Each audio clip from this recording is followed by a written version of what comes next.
এখনও ফাইনালি আমি কোনো নিউজ পাইনি, তবে আপনাদের দ্বারা যেটা জেনেছি যে আমি প্রায় জেতার দোরগোড়ায়। আমি সমস্ত উত্তর দিনাজপুর জেলাবাসী এবং গণতন্ত্রের সবচেয়ে বড় দেবতা গণদেবতার সশ্রদ্ধ নমস্কার। তার সাথে আমি আমাদের প্রেস ক্লাব, প্রেস মিডিয়া সবাইকে আমার নমস্কার, শুভেচ্ছা। এবং আগামী দিনের একটাই লক্ষ্য, পিছিয়ে পড়া উত্তর দিনাজপুর সেই তকমা ঘোচানো। ইসলামপুর বিধানসভায় 65,000 ভোটে প্রায় পিছিয়ে রয়েছেন। রায়গঞ্জ মহকুমায় কত লিড দিয়েছেন? ইসলামপুর সাব ডিভিশনে পিছিয়ে রয়েছি, রায়গঞ্জটা এখনও হয়নি। সেখানে হয়তো আমরা প্রায় লাখের উপরে বেশি লিড পাবো। এখনও অবধি ফাইনাল ওখানে কমপ্লিট হয়নি, এখানে কমপ্লিট হয়েছে। তাতে 66 সামথিং এরকমই কিছু রয়েছে।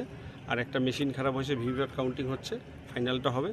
আমি এখন রায়গঞ্জ ডিসিআরসিতে যাব, সেই জন্য বেরিয়ে যাচ্ছি। কার্তিকদা, যে বিষয়টা বলবো, এই প্রথম উত্তর দিনাজপুরের ইতিহাসে 75 বছরের ইতিহাসে আমরা যদি বলি, প্রিয়রঞ্জন দাসমুন্সির পর ভূমিপুত্র হিসাবে কার্তিক পাল রায়গঞ্জ লোকসভা 5 নম্বর কেন্দ্রের সাংসদ। কি বলবেন?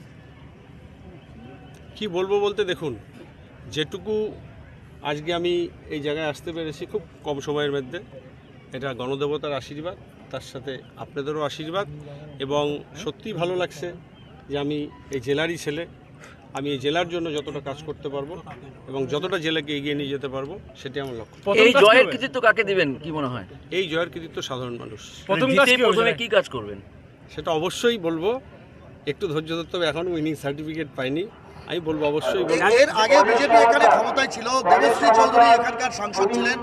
সাধারণ মানুষের রায়গঞ্জ লোকসভা কেন্দ্রের লোকের একটা অভিযোগ ছিল, সাংসদকে এলাকায় দেখা যায় না। তার জন্য আপনাদেরকে বারবার বিড়ম্বনায় পড়তে হয়েছে বিজেপি নেতৃত্বকে। নিশ্চয়ই কার্তিক পাল ভূমিপুত্র হওয়ার কারণে এই বিড়ম্বনায় অন্তকে বিজেপি পড়বে না, কি বলবেন? একদম নিশ্চিত থাকুন, 7টা বিধানসভায় আমি ঘুরবো এবং মানুষের সাথে জনযোগাযোগ রাখবো। কালিয়াগঞ্জের মতো কি উত্তর দিনাজপুর জেলাটাকে সাজাবেন এবার? চেষ্টা থাকবে। আমি তো বলছি, আমার লক্ষ্য একটাই থাকবে, পিছিয়ে পড়া তকমাটাকে ঘোচানো। দাদা, রায়গঞ্জ লোকসভা কেন্দ্রে এমসের দাবি রয়েছে, সেই দাবিটাকে কি তুলবেন? এগুলো পরে বড় ব্যাপার। রায়গঞ্জে আমাদের প্রধানমন্ত্রীও বলেছেন, স্বরাষ্ট্রমন্ত্রী উনি বলেছেন, বাকি ওনারা যেভাবে বলেছেন সেইভাবেই হবে। আপাতত এখন আর সেইভাবে কিছু বলছি না। রায়গঞ্জ যাই, ওখানে গিয়ে একটু সবার সাথে দেখা করি। কালিয়াগঞ্জ পৌরসভার প্রাক্তন চেয়ারম্যান কার্তিক পাল, আর এবার রায়গঞ্জ 5 নম্বর লোকসভা কেন্দ্রের সাংসদ কার্তিক পাল, কতটা ডিফারেন্স মনে করছে? না, অনেক আগে একটা সীমাবদ্ধ জায়গার মধ্যে ছিল, ছোট্ট একটা জায়গার মধ্যে ছিলাম।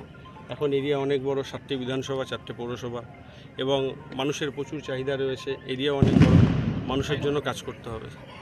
সমর্থকরা উল্লাসে মেতে উঠেছে। কি